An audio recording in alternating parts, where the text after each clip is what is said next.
Hey YouTube, Kiratwig here, bringing you guys another one of my Yu-Gi-Oh! Video discussions.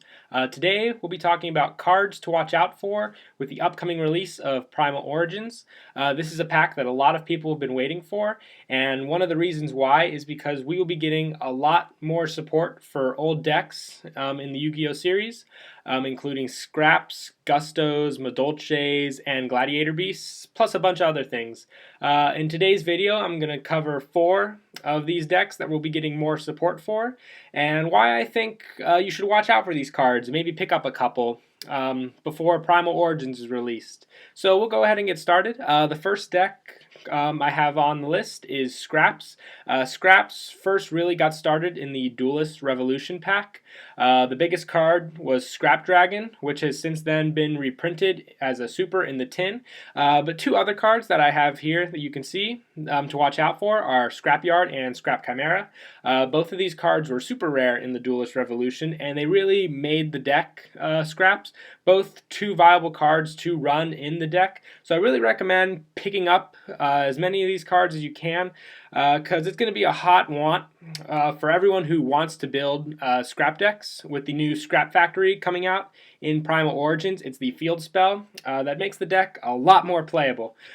So this is just the first topic on the list. We'll be scrolling down to the next cards to watch out for, and that is Daigusto Freeze and Cam Serenity of Gusto. Cam has always been a hot card on the market. It has been, I think it's always been above $10 in pricing.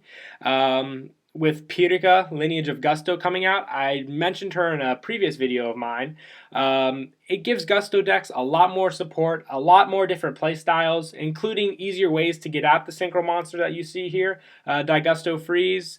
And she is really part of the OTK of the deck, in which she, with a bunch of the other lower attack point monsters, can pretty much wipe out your opponent with her own effect. And like I said in my past video, Pirika really helps to get her out in the field faster.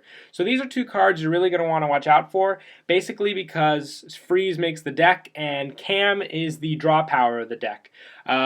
She was a very viable card when the deck first came out, and I think she's going to still be a very important part of the deck.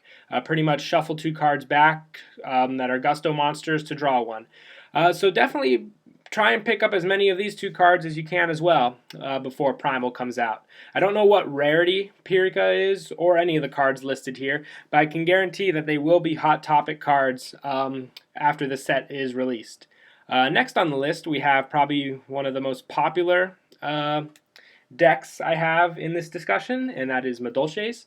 I have here 2 very popular cards for the Madolche deck, Madolche Mageline and Madolche Queen Tiara Masu. Pretty much the card that is on everyone's minds who run Madolche is Madolche Angeli. She is pretty much the lone Fire Blossom for the Madolche decks. She can tribute herself to search out another Madolche, so she really makes a lot of plays go off in this deck.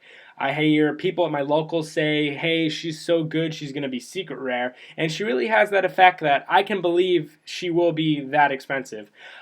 Basically, I recommend picking up as many Magelines as you can. She spiked up in price a little while ago. I think she was originally around $10, and now I think she's at least in the 20s, and I think she's going to stick there for a good while, if not go up a little more, because the Return of the Duelist set, the pack that she came out of, is no longer in print.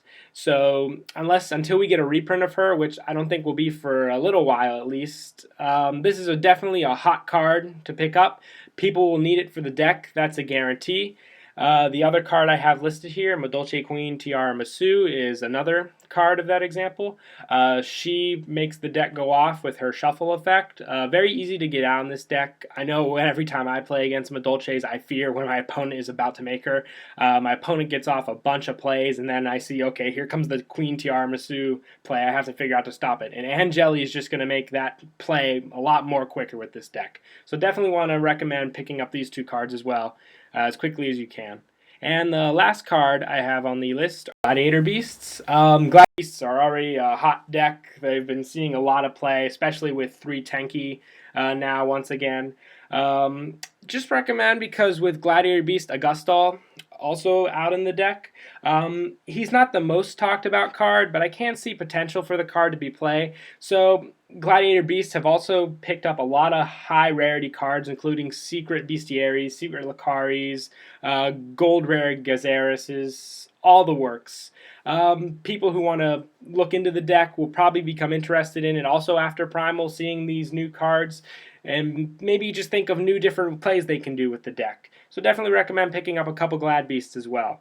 I know there are a bunch of other deck support in Primal Origins for a bunch of old decks as well, but I feel that these 4 decks are the major ones of the topic. So definitely recommend looking into these, maybe picking up some of these cards. So if you do end up going to sneak peek for Primal Origins or just buying booster packs later on, wanting to build the deck, definitely pick up a couple of these cards. You won't regret it. And I hope you guys enjoyed the discussion video. Also, don't forget to comment down below what you guys think should be picked up before Primal. Some hot cards you think will really be searched for at Sneak besides the new cards. And that's it for the video, and Kiratwig2 out.